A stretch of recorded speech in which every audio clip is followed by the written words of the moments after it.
Ano nga po sukat ng lupa niyo, ma'am? 1.8. Ako si Merlinda Tatalim, taga Purok City, Nato, Esperanza. Ako sa Dulsor. Ilang taon na po kayo na nagbubukid o nagtatanim? More or less 10 years na. 10 years. Kumusta po yung 10 years na yun? Palaging down. Oo. Ay, nagalit na yung anak ko kasi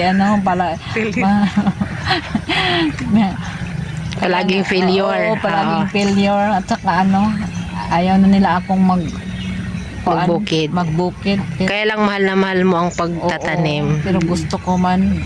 Oo. At saka andito, ito na rin ang gusto ko ng mag-organic. Yan. Ito na ang Inspired ka. Ma'am, ganito, yung 10 years po ninyong iyon, ngayon pa lang po kayo nag-try ng ibang brand, which is yung organic. Oo, organic. Opo. Since nasa transition tayo ngayon, or parang bago nyo lang po inadapt, kamusta po kayo? Okay naman din, may kaibahan, may akong kaibahan dito. May nakita na kayong may iba? Nakita na akong kaibahan medyo pero hindi pa fully kasi baguhan pa. Opo, tama. Hindi po makakabisado.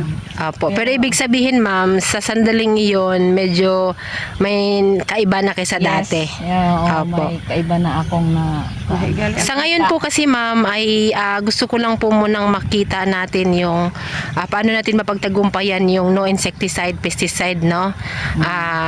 Kasi transition pa naman tayo. After po ninyo mapagtagumpayan yan, katulad kay Ma'am Ruth na mag-harvest na siya ilang days na lang from now.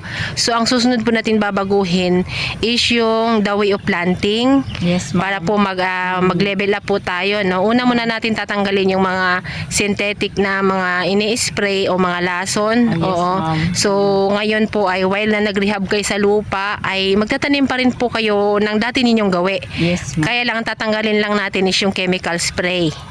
Opo. Then next cropping po nito, unti-unti po natin i-adapt yung distancing dapat, kung ano dapat. I-level up na po natin in short para mas maging maganda po yung ating outcome. Yes, ma'am. Opo. Although ngayon kayo po nagmamasid pa lang, Yes, pero mukhang may pag-asa po ba? Yes, ma'am. Pag sinunod yung mga protocols, Meron talaga.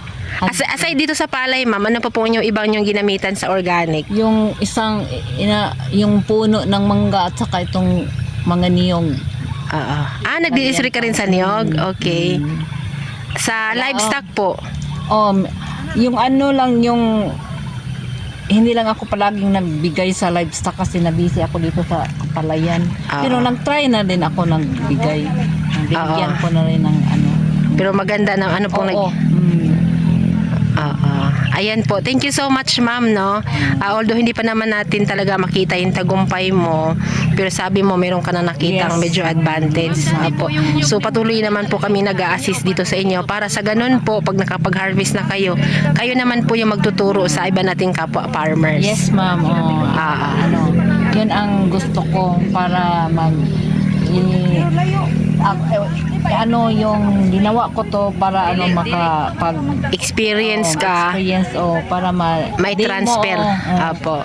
Dinimo ko to para makita din ng kapwa ko magsasaka. Magsasaka. Yan po. Ayan po yung maganda, no, na i-share natin sa kanila kasi grabe po yung pinagdadaanan ng farmers. Pero dito po sa Bayugan ngayon, may mga ilang farmers na po na napagtagumpayan na yung ating zero chemical, no? So soon after po natin mag-harvest ito ay magle-level up po tayo. Yes, ma'am. Okay. Ma'am, thank you so much po at see you next time, ha? Yes, ma'am. Okay po. Yun lang, te.